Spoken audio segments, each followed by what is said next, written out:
সেই গোটেইখিনি ডকুমেণ্টেশ্যন কৰোঁতে আমাক প্ৰায় 1.5 ঘণ্টা সময় লাগিব। আমি আশা কৰিছোঁ যে প্ৰায় 1:30 বজাৰ বা 2 বজাৰ ভিতৰত আমি জুবিন গাৰ্গক বা তেওঁৰ পাৰ্থিৱ শৰীৰক গুৱাহাটীলৈ পঠিয়াব পাৰিম। নতুন দিল্লীত যাতে তেখেতৰ আন্তঃৰাষ্ট্ৰীয় বিমানৰ পৰা ঘৰুৱা বিমানলৈ অহা বা চাৰ্টাৰ্ড ফ্লাইটলৈকে অহা সেই প্ৰচেষ্টাত যাতে কোনো খামখেয়ালি নহয়, অযথা বিলম্ব নহয়, তাৰ কাৰণে মই নিজে আৰু মন্ত্ৰী পবিত্ৰ মাৰ্ঘেৰিটা আমি বিমানবন্দৰতে থাকিম আৰু তেওঁৰ পাৰ্থিৱ শৰীৰৰ লগত গুৱাহাটীলৈ পবিত্ৰ মাৰ্ঘেৰিটাও উভতি যাব। আৰু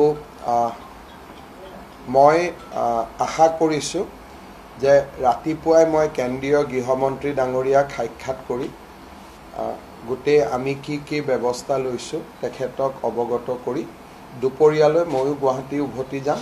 আৰু জুবিনক এতিয়া ৰাতিটো আমি জুবিনৰ লগতে থাকিম আৰু পাৰ্থিৱ শৰীৰৰ লগত পবিত্ৰ মাৰ্ঘেৰিটা নিজেও যাব। গুৱাহাটী বিমানবন্দৰত বা আন যি ব্যৱস্থা ল'ব লাগে গোটেইখিনি আমি পৰিকল্পনা কৰি আছোঁ।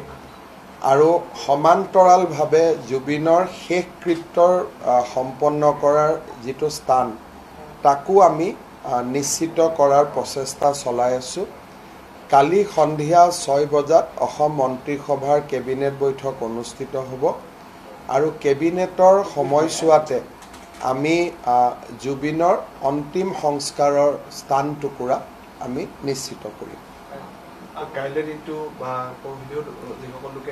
যিমান আমি এইটো আপোনালোকক এইটো মই জনাব খুজিছোঁ যে এটা যেতিয়া পাৰ্থিৱ শৰীৰ আত্মাৰ পৰা পৃথক হৈ যায়, সেই পাৰ্থিৱ শৰীৰটো কিমান দিনলৈ ভালে থাকিব সি ডিপেণ্ড কৰে যে কেনেকুৱা ধৰণে তাক আমি এমব্লেম কৰিছোঁ। গতিকে এতিয়া ছিংগাপুৰৰ ডক্টৰসকলে তেওঁৰ শৰীৰটো এমব্লেম কৰিছে।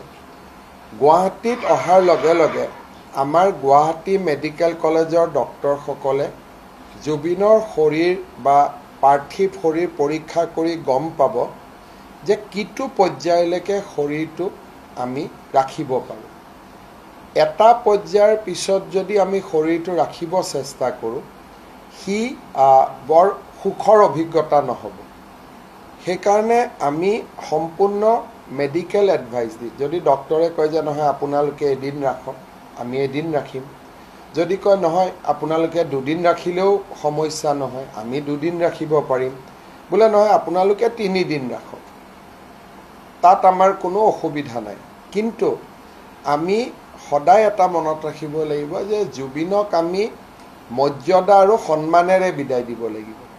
পাৰ্থিৱ শৰীৰটো যদি আমি ভবাতকৈ এটা বেয়া অৱস্থাত যায় তেতিয়াহ'লে জুবিনৰ আত্মাই আমাক সদায় বেয়া পাই থাকিব। গতিকে আমি গোটেই সিদ্ধান্তখিনি চিকিৎসকৰ পৰামৰ্শ মতে ল'ম।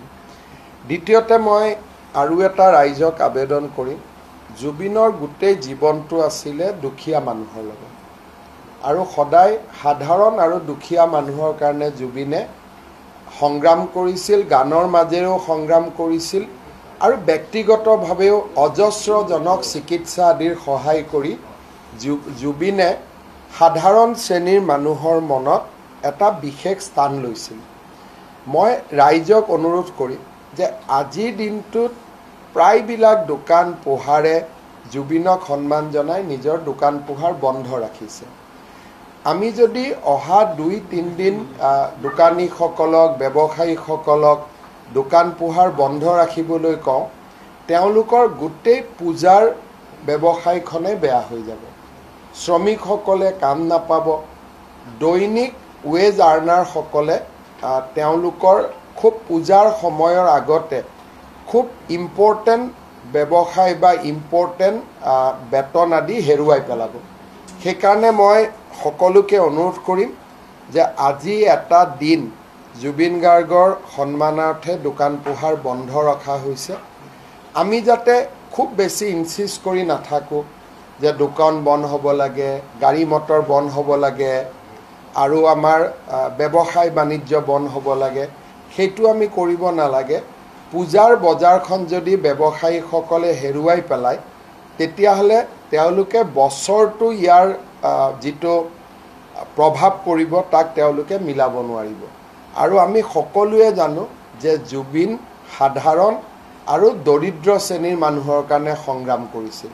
সেই দিশটো জুবিনৰ অনুৰাগীসকলক মনত ৰাখিবৰ বাবে মই বিনম্ৰ অনুৰোধ জনাম। মই ৰাতিপুৱা কেন্দ্ৰীয় গৃহমন্ত্ৰীক মই সাক্ষাৎ কৰিম। এতিয়া বেচিকেলি আমাৰ গোটেই চিন্তাটো আছে যাতে শৰীৰটো আমি সোনকালে পাৰ্থিৱ শৰীৰটো পঠিয়াব পাৰোঁ।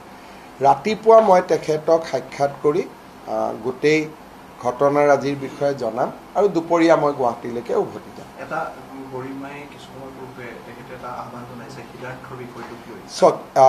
সিদ্ধাৰ্থ শৰ্মা আৰু শ্যামকানু মহন্তৰ বিৰুদ্ধে গোচৰ পঞ্জীভুক্ত হৈছে, আৰু এটা গোচৰ পঞ্জীভুক্ত হোৱাৰ পিছত ই আদালতৰ সম্পত্তি হৈ পৰে। গতিকে সিদ্ধাৰ্থ শৰ্মা বা শ্যামকানু মহন্ত অসমলৈ আহিলে তেওঁলোকক আমি সোধপোছ কৰিবই লাগিব, কাৰণ ই এতিয়া এটা আইনৰ প্ৰক্ৰিয়া। আৰু আমি এটা কথা মনত ৰাখিব লাগিব যে জুবিনৰ শেষৰ সময়খিনিত সিদ্ধাৰ্থ শৰ্মা আছিল। গতিকে তেওঁৰ পৰা আমি গোটেই কথাখিনি জানি অসমৰ মানুহক আমি জনাব লাগিব। সেইকাৰণে গৰিমা গৰ্গৰ বা গৰিমাৰ যিখিনি সিদ্ধাৰ্থৰ প্ৰতি সহানুভূতি তাক মই সন্মান কৰোঁ, কিন্তু এই বিষয়টোৰ ওপৰত আজি অকলে ময়ো সিদ্ধান্ত ল'ব নোৱাৰোঁ। আজি যদি মই কওঁ যে শ্যামকানু মহন্তক আহিলে আমি একো নকৰিম, পুলিচে সোধা পোছা নকৰিব, সিদ্ধাৰ্থ শৰ্মা আহিলে পুলিচে সোধা পোছা নকৰিব, আপোনালোকে নিজেও জানে যে ই এক নম্বৰ আইনৰ বিৰুদ্ধ, 2 নম্বৰ ৰাইজে এই বিষয়টোক আজি সহজভাৱে নল'ব। সেইকাৰণে গোটেই বিষয়টো গৰিমা গৰ্গৰ আৱেগটোকো আমি সন্মান জনাম, কিন্তু আইনৰ প্ৰক্ৰিয়াটোকো আমি সন্মুখত ৰাখিম। আৰু বৰ্তমান এই 2টা দিন জুবিনক শ্ৰদ্ধা আৰু সন্মানেৰে বিদায় নিদিয়ালৈকে আমি ভাবোঁ যে এই বিষয়বোৰ এতিয়া আমি বিবেচনা নকৰোঁ। তাৰ এটা সময় আহিব, আৰু ডেফিনেটলি গৰিমাৰ চিন্তাক আমি সন্মান জনাম, কিন্তু আইনেও আইনৰ প্ৰক্ৰিয়া এটা নিশ্চিতভাৱে ল'বই। আইন শৃংখলা বিষয়টোক গুৰুত্ব দিয়া দেখা পোৱা গৈছে যাতে কোনো ধৰণৰ সমস্যা মানে এটা কথা আমি মনত ৰাখিব লাগিব যে জুবিনৰ জীৱনটো কাৰ কাৰণে আছিল। যদি আমি জুবিনৰ আদৰ্শৰ বিপৰীতে গৈ জুবিনক সন্মান জনাব খোজোঁ, সি সন্মান নহ'ব। সেইকাৰণে 2-এটা যোৱা কালিও মই দেখিছোঁ যে ওৰেটো ৰাতি জুবিনৰ ঘৰৰ সন্মুখত আমি থিয় হৈ আছোঁ। জুবিনৰ দেউতাক অসুস্থ, গতিকে পৰিয়ালটোক অকণমান ব্যক্তিগত সময় দিয়া। আজিও যেতিয়া পাৰ্থিৱ শৰীৰটো যাব জুবিনৰ ঘৰত যাব, এতিয়া আমি জুবিন অনুৰাগী বুলিয়ে গোটেই যদি আমি তাত সোমাই যাওঁ, দেউতাকৰোতো ল'ৰা জুবিন, গৰিমাৰোতো স্বামী, পানেইৰোতো ভাতৃ, গতিকে তেওঁলোকক অলপ ব্যক্তিগত সময় আমি দিব লাগিব। যেনেকৈ ভূপেন হাজৰিকাৰ মৃত্যুৰ সময়ত আমি ইমান শৃংখলাবদ্ধভাৱে ব্যৱহাৰ কৰিছিলোঁ যে অসমৰ এই বাৰ্তা সমগ্ৰ দেশলৈ গৈছিল যে অসমে ভূপেন হাজৰিকাক কেনেকৈ সন্মান জনাইছিলে। মই ভাবোঁ যিহেতু এতিয়া আমি আৰু এখন মেচিউৰ্ড সমাজ, আমাৰ সমাজখন যিহেতু আৰু বেছি পুৰঠ হৈছে, গতিকে ভূপেন হাজৰিকা ডাঙৰীয়াক আমি যিমান সন্মানেৰে সৈতে ডিচিপ্লিন নিয়মানুৱৰ্তিতা ৰাখিছিলোঁ, তাতকৈও আজিৰ দিনত মই অসমৰ ৰাইজৰ পৰা বেছি শৃংখলাবদ্ধতা, নিয়মানুৱৰ্তিতা, ইজনে সিজনক সন্মান মই বেছি আশা কৰিম। কালিয়ে ধৰক দিব্যাংগ ব্যক্তি এজনে যদি জুবিনক চাব যায়, তেওঁক আমি অগ্ৰাধিকাৰ দিব লাগিব। কোনোবা এজন বয়োজ্যেষ্ঠ ব্যক্তিয়ে যদি আমি জুবিনক শ্ৰদ্ধা জনাব যায়, তেওঁক আমি অগ্ৰাধিকাৰ দিব লাগিব। জুবিন অনুৰাগী বুলি আমি কোনোবা এজনক পিছফালে আমি আগত যাব নোৱাৰোঁ। জুবিনৰ অনুৰাগীজনৰ দায়িত্ব হ'ব যাতে সকলোৱে জুবিনক শ্ৰদ্ধা জনাব পাৰে। মোৰ যদি দায়িত্ব 1, জুবিনৰ অনুৰাগীজনৰ দায়িত্ব 2 হ'ব। যদিও মই ব্যক্তিগতভাৱে অনুৰাগী জুবিনৰ, কিন্তু মই আজি এতিয়া অসমৰ মুখ্যমন্ত্ৰী হিচাপে কথাখিনি আপোনালোকক কৈছোঁ।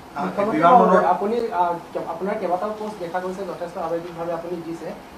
জুবিনবিহীন অসমখন আপোনাৰ দৃষ্টিত আপুনি কেনেদৰে চাব? চাওক, মই জুবিনৰ বিষয়ে মোৰ গোটেই কথা, নিউজ লাইভে যেতিয়া জুবিনক বছৰটোৰ শ্ৰেষ্ঠ অসমীয়াৰ সন্মান দিছিলে, মোক সেই ফাংচনখনত মুখ্য অতিথি কৰি মাতিছিলে। 3 বছৰ আগৰ কথা। জুবিন জীয়াই থাকোঁতেই মই জুবিনৰ ওপৰত মোৰ মনৰ ভাৱখিনি প্ৰকাশ কৰিছিলোঁ। কিন্তু আজি অসমৰ মুখ্যমন্ত্ৰী হিচাপে মই আৱেগিক হ'ব খোজা নাই। কৰ্তব্যনিষ্ঠা আটাইতকৈ ডাঙৰ কথা। আজিৰ কৰ্তব্যই মোক কিছুমান কথা ক'ব এতিয়া এলাও নকৰে। আৱেগিক, মোৰ মনৰ আৱেগ, মোৰ মনৰ চিন্তা আপোনালোকৰ আগত মই সদৰি কৰিম। মোৰ কৰ্তব্যখিনি সম্পূৰ্ণ হ'ব দিয়ক। কাৰণ আজিৰ দিনটোত মোৰ আটাইতকৈ ডাঙৰ কৰ্তব্য হৈছে জুবিনক সন্মান সহকাৰে বিদায় দিয়া। আপুনি আজি প্ৰথম অসমৰ পৰা যিটো দেশখনলৈ ঘূৰি দিয়াৰ পিছত আপুনি ৰিচিভ কৰিব, সেই সন্মান দিব, সেই মুহূৰ্তটো সকলো অসমবাসীৰ সৈতে আপুনি আজি চাওক, অসমৰ মই মুখ্যমন্ত্ৰী আৰু জুবিনক ভাৰতৰ মাটিত নামাৰ লগে লগে জুবিনক অসমবাসী ৰাইজৰ হৈ কৃতজ্ঞতা দিয়াটো মোৰ দায়িত্ব। সেইকাৰণে মই দিল্লীলৈ আহিছোঁ, জুবিনক কৃতজ্ঞতা জনাম।